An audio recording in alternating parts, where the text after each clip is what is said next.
बिस्मिल्लाहिर्रहमानिर्रहीम। मैं हूं शाह फैसल और आप देख रहे हैं भाईजान फिजिक्स। हमने परटर्बेशन थ्योरी शुरू किया था, सही। इसी सिलसिले में मैं लेक्चर वन, अपना जो लेक्चर वन है वो रिकॉर्ड कर चुका हूं। लेक्चर वन में हमने पढ़ा था परटर्बेशन। सबसे पहले तो हमने ये जाना था लेक्चर वन में कि अप्रॉक्सीमेशंस मेथड क्या होता है, सही। इसके बाद फिर हमने बात की थी कि परटर्बेशन थ्योरी क्या है। उसमें पहले हमने बात की थी कि वर्ड जो परटर्बेशन है उसका क्या मतलब है, सही। और फिर जाके हमने क्या किया था, जो परटर्बेशन थ्योरी थी उसको हमने डिफाइन करने की कोशिश की थी कि आया परटर्बेशन थ्योरी को हम किस तरह से डिफाइन कर सकते हैं। अच्छा, आज के लेक्चर में हम क्या करेंगे, परटर्बेशन हम जानेंगे कि परटर्बेशन थ्योरी को हम किस तरह से क्लासिफाई कर सकते हैं। मतलब ये है कि परटर्बेशन थ्योरी कितनी तरह की हो सकती है, ठीक है। और इसके बाद हम क्या करेंगे, जो नॉन डीजेनरेट स्टेट है या जो नॉन डीजेनरेट परटर्बेशन थ्योरी है, उसमें हम क्या करेंगे, जो फर्स्ट ऑर्डर एनर्जी करेक्शन है उसको फाइंड आउट करेंगे, ठीक है। इसी तरह जो first order correction in wave function है उसको भी हम फाइंड आउट करेंगे और फिर फाइनली हम second order correction in energy find करेंगे, सही। तो शुरू करते हैं। आज का लेक्चर थोड़ा लंबा होने वाला है, तो आप शुरू से देखिए, आपको इंशाल्लाह समझ में आएगा।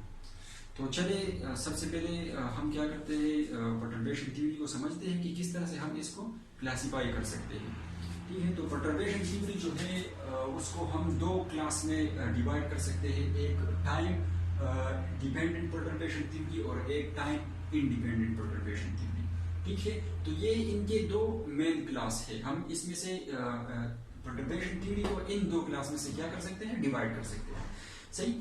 अगर टाइम इंडिपेंडेंट परटर्बेशन थ्योरी की बात करें तो इसको हम फर्दर दो जो कैटेगरीज है, या हम कह सकते हैं कि फर्दर दो जो क्लासेस है उसमें से हम क्या कर सकते हैं, डिवाइड कर सकते हैं। एक होगा non degenerate time independent perturbation theory, दूसरा होगा degenerate independent time independent perturbation theory.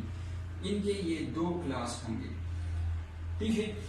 अब इनका मतलब क्या है, मतलब किस बेसिस पे हम परटर्बेशन थ्योरी को डिवाइड करते हैं। तो देखिए, मैंने आपको लेक्चर वन में बताया था कि जो परटर्बेशन वर्ड्स का मतलब है वो क्या है, चेंज इन हैमिल्टोनियन। तो हम इसको भी, जो ये क्लासेस इनकी बनी है या जो परटर्बेशन थ्योरी की जो डिवीजन हमने की है, वो भी हम किस बेस पे करेंगे, हैमिल्टोनियन की बेस पे करेंगे, ठीक है। अच्छा, जैसे कि हमें पता है कि हैमिल्टोनियन, अगर हम बात करें हैमिल्टोनियन किस चीज में, हैमिल्टोनियन अगर perturbation, in case of perturbation हम बात करें तो हैमिल्टोनियन हमारे पास जो एग्जैक्ट हैमिल्टोनियन होगा वो क्या होगा, वो अनपर्टर्ब्ड हैमिल्टोनियन और प्लस पर्टर्ब्ड हैमिल्टोनियन। अगर हम पर्टर्ब्ड हैमिल्टोनियन और अनपर्टर्ब्ड हैमिल्टोनियन को प्लस करेंगे तो वो हमें क्या देगा, एग्जैक्ट हैमिल्टोनियन देगा। ये किस केस में होगा, ये इन केस ऑफ परटर्बेशन में होगा, ठीक है। हैमिल्टोनियन क्या है वो तो आपको पता है कि ये हमारे पास क्या है, टोटल एनर्जी है। तो अगर हम अनपर्टर्ब्ड हैमिल्टोनियन जो है, मतलब ये है कि जब परटर्बेशन सिस्टम में नहीं था उस वक्त जो हैमिल्टोनियन होगा सिस्टम का, ठीक है। मतलब क्या है, मतलब ये है कि उस वक्त जो काइनेटिक एनर्जी और प्लस पोटेंशियल जो होगा सिस्टम का वो, और फिर जब हम परटर्बेशन सिस्टम पे अप्लाई करेंगे, ठीक है, तो फिर जो हमारे पास हैमिल्टोनियन आएगा तो उसको अगर हम जमा करेंगे तो जो एग्जैक्ट हैमिल्टोनियन आएगा वो क्या होगा, इन केस ऑफ वो परटर्बेशन के केस में एग्जैक्ट हैमिल्टोनियन इन दो हैमिल्टोनियन के सम के बराबर होगा, ठीक है। यहाँ तक बात आपको समझ में आई होगी। अब इसी बेस पे जो है हमने क्या की, जो परटर्बेशन थ्योरी है उसको हमने डिवाइड किया है, सही है। अब टाइम डिपेंडेंट परटर्बेशन थ्योरी और टाइम इंडिपेंडेंट परटर्बेशन थ्योरी का क्या मतलब है, सही। तो टाइम डिपेंडेंट परटर्बेशन थ्योरी हमारे पास जो है, टाइम डिपेंडेंट परटर्बेशन थ्योरी, सही। टाइम डिपेंडेंट परटर्बेशन थ्योरी में क्या होगा, जो हैमिल्टोनियन होगा, पर्टर्ब्ड हैमिल्टोनियन जो होगा, जो पर्टर्ब्ड हैमिल्टोनियन होगा वो टाइम पे डिपेंड करेगा। जो पर्टर्ब्ड हैमिल्टोनियन है, ये वाला हैमिल्टोनियन, ठीक है, ये डिपेंड करेगा किस चीज पे, टाइम पे डिपेंड करेगा, ठीक है। अगर किसी सिस्टम का जो परटर्ब्ड हैमिल्टोनियन है वो टाइम पे डिपेंड कर रहा है तो हम कहेंगे कि ये कौन सा केस है, ये टाइम डिपेंडेंट परटर्बेशन थ्योरी वाला केस है। सही। फॉर एग्जांपल अगर हमारे पास हैमिल्टोनियन कुछ इस तरह का आ जाता है g cos xt, ठीक है, तो बहुत टाइप का हैमिल्टोनियन हमारे पास आ सकता है। लेकिन अगर ये हैमिल्टोनियन जो है, जो परटर्ब्ड हैमिल्टोनियन है, अगर ये टाइम पे डिपेंड कर रहा है तो इसका मतलब है कि ये कौन सा केस होगा, टाइम डिपेंडेंट परटर्बेशन थ्योरी का केस होगा। सही है। और इसको हम कौन से टेक्निक से, इस तरह के जो प्रॉब्लम्स आएंगे उसको हम कौन से टेक्निक से हल करेंगे, वो हम हल करेंगे टाइम डिपेंडेंट परटर्बेशन थ्योरी को यूज करते हुए। ठीक है। अच्छा, जो टाइम इंडिपेंडेंट परटर्बेशन थ्योरी हमारे पास होगी तो टाइम इंडिपेंडेंट परटर्बेशन थ्योरी में जो परटर्ब्ड हैमिल्टोनियन होगा, अच्छा यहाँ पर कंफ्यूज नहीं होना है, ये जो परटर्ब्ड हैमिल्टोनियन होगा, ये वाला हैमिल्टोनियन जो परटर्ब्ड हैमिल्टोनियन है ये वाला, अगर ये टाइम पे डिपेंड नहीं करता, सही, मैं यूं लिख सकता हूं यहाँ पर कि जो ये परटर्ब्ड हैमिल्टोनियन है ये टाइम पे डिपेंड नहीं करता। अगर परटर्ब्ड हैमिल्टोनियन टाइम पे डिपेंड नहीं करता तो ये केस हमारे पास क्या होगा, टाइम इंडिपेंडेंट परटर्बेशन थ्योरी का होगा। ठीक है। तो ये जो दो क्लासेस हमने डिवीजन की है, तो ये डिवीजन हमने किस बेस पे की है, ये डिवीजन हमने सिर्फ परटर्ब्ड हैमिल्टोनियन के बेस पे की है। ठीक है। अब जो बकाए, अब जो ये टाइम इंडिपेंडेंट परटर्बेशन थ्योरी है, सही है, इसको हमने फर्दर दो क्लासेस में डिवाइड किया गया है। तो ये जो डिवीजन हमने की है, ये जो डिवीजन की है नॉन डीजेनरेट और डीजेनरेट परटर्बेशन थ्योरी, तो ये हमने अनपरटर्ब्ड हैमिल्टोनियन के बेस पे की है। सही। अनपरटर्ब्ड हैमिल्टोनियन के बेस पे किस तरह से की है, आइए इसको समझते हैं। अच्छा जी, मैं इसको जरा रब कर दूं।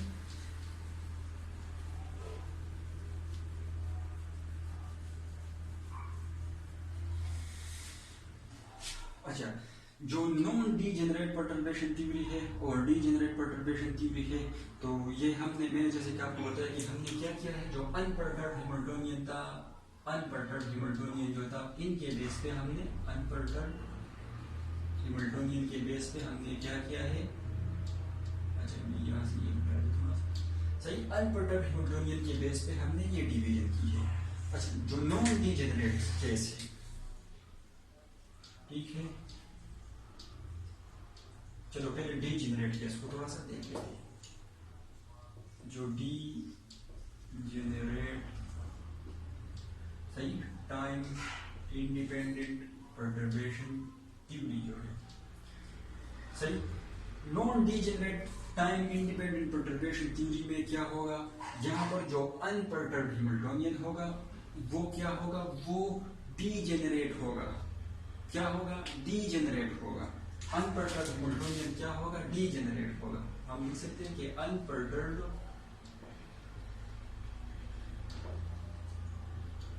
हैमिल्टोनियन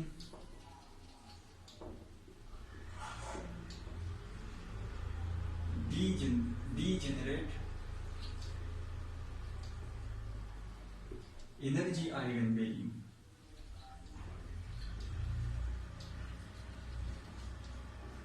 जो अनपरटर्ब्ड हैमिल्टोनियन होगा वो क्या करेगा, वो डीजेनरेट करेगा एनर्जी आइगन वैल्यू। अच्छा, इसका क्या मतलब है, तो इसका सिंपल मतलब ये है, आप मैथमेटिकली इसको समझ सकते हैं कि देखो, अगर हमारे पास दो अलग अलग वेव फंक्शन है, ठीक है, एक वेव फंक्शन हमारे पास अगर है साई1 और दूसरा जो वेव फंक्शन है हमारे पास साई2, ठीक है, अगर हमारे पास दो वेव फंक्शन है, एक साई1 है और दूसरा साई2 है, अगर हम जो अनपरटर्ब्ड हैमिल्टोनियन है, ठीक है, साई1 पे अप्लाई करें और वो हमें क्या देगा, बिल्कुल जो अनपरटर्ब्ड हैमिल्टोनियन को अगर हम साई1 पे अप्लाई करेंगे तो एनर्जी आइगन वैल्यू आएगी। सही, इसको हमने E1 का, चलो फर्ज करें इसको हमने E1 का नाम दिया, सही, और दूसरा जो ये वाला है ये साई1 की आएगा। सही। इसी तरह अगर हम इसको साई2 पे अप्लाई करेंगे, दूसरे आइगन फंक्शन पे अप्लाई करेंगे तो क्या आएगा, यहाँ पर E2 जो दूसरा एनर्जी आइगन वैल्यू है वो देगा और साथ में वो जो फंक्शन थे वो आएगा। ठीक है, अब अगर यहाँ पर ये दो जो हमारे पास क्या एनर्जी आइगन वैल्यूज आ चुके हैं, अगर ये दो एनर्जी आइगन वैल्यूज हमारे पास जो E1 है ये बराबर हो E2 के, ठीक है, और इसको अगर हम E लिख सकते हैं, तो इस केस को हम क्या कहेंगे कि ये क्या है, degenerate time independent perturbation theory है। यहां पर क्या किया, जो अनपर्टर्ब हैमिल्टोनियन था इसने क्या किया, डीजेनरेट किया, जो एनर्जी आइगन वैल्यू है उसको डीजेनरेट किया, दोबारा उसको जनरेट किया। देखिए साई1 पे जब हमने अप्लाई किया तब भी हमारे पास जो एनर्जी आइगन वैल्यू आया वो एनर्जी आइगन वैल्यू इस दूसरे साई2 पे जब हमने अप्लाई किया जो वो उसका जो रिजल्ट आया वो दोनों बराबर थे। मतलब ये है कि अगर इसको साई1 पे हम अप्लाई करेंगे तब भी वो एनर्जी आइगन वैल्यू देगा, अगर साई2 पे अप्लाई करेंगे तब भी वो एनर्जी आइगन वैल्यू देगा, और अगर हम इसको साई3 पे अप्लाई करेंगे तो तब भी वो वही एनर्जी आइगन वैल्यू देगा। मतलब इसका सिंपल ये हुआ कि अगर हम अनपर्टर्ब्ड हैमिल्टोनियन को किसी वेव फंक्शन पे अप्लाई करें और वो हमें क्या करे, वो हमें डीजेनरेट एनर्जी आइगन वैल्यू दे, तो इस केस को हम क्या कहेंगे कि ये कौन सा केस है, ये degenerate time independent perturbation theory है। ठीक है, लेकिन अगर जो अच्छा non degenerate time independent perturbation theory क्या होगी, इसके अपोजिट होगी। अपोजिट किस तरह से होगी, जैसा कि नाम से जाहिर है नॉन डीजेनरेट। अगर हम परटर्ब हैमिल्टोनियन को किसी वेव फंक्शन पे अप्लाई करें और वो हमें जो रिजल्टेंट आइगन वैल्यूज दे वो अगर डीजेनरेट नहीं हो, मतलब ये है कि एक दूसरे के बराबर नहीं हो, ठीक है, एक दूसरे जैसा नहीं हो, सेम नहीं हो, तो हम कहेंगे कि ये कौन सा केस है, ये non degenerate time independent perturbation theory है। जो non degenerate time independent perturbation theory जो होती है उसमें से क्या होगा, उसमें से आप हमेशा देखेंगे कि जो अनपर्टर्ब्ड हैमिल्टोनियन होगा वो डिपेंड नहीं करेगा, टाइम पे डिपेंड नहीं करेगा। ठीक है, टाइम पे डिपेंड नहीं करेगा क्योंकि ये टाइम इंडिपेंडेंट परटर्बेशन थ्योरी है, सही। और इसके अलावा जो वो आइगन वैल्यूज आप अगर डिफरेंट वेव फंक्शन पे उसको अप्लाई करो तो वो जो आइगन वैल्यू आपको देगा तो वो सेम नहीं होंगे, वो क्या होंगे, टाइम इंडिपेंडेंट होंगे, वो क्या होंगे, टाइम इंडिपेंडेंट होंगे, और उसके साथ साथ क्या होंगे, नॉन डीजेनरेट होंगे। मतलब ये है कि साई1 साई2 के बराबर नहीं होगा। ठीक है, साई1 साई2 के बराबर नहीं होगा। एक ये केस था, चले मैं इस तरह से लिख लेता हूं कि एक तो हमारे पास ये केस था और दूसरा जो हमारे पास केस था कि E1 is not equal to, ठीक है, जो एनर्जी आइगन वैल्यू है वो बराबर नहीं है। तो ये वाला केस जो होगा, ये केस जो होगा वो कौन सा होगा, नॉन डीजेनरेट सॉरी, ये क्या होगा, डीजेनरेट, सही, ये डीजेनरेट होगा, और ये वाला केस जो होगा ये क्या होगा, नॉन डीजेनरेट,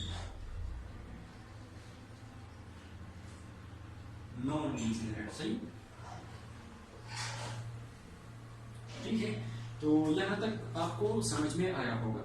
अब हम आगे बढ़ेंगे, जो नॉन डीजेनरेट परटर्बेशन थ्योरी है इस पे काम करेंगे थोड़ा सा, और नॉन डीजेनरेट परटर्बेशन थ्योरी में हम क्या करेंगे, जो फर्स्ट ऑर्डर एनर्जी करेक्शन है, सेकंड ऑर्डर एनर्जी करेक्शन है और फर्स्ट ऑर्डर वेव फंक्शन है वो हम निकालेंगे। ठीक है,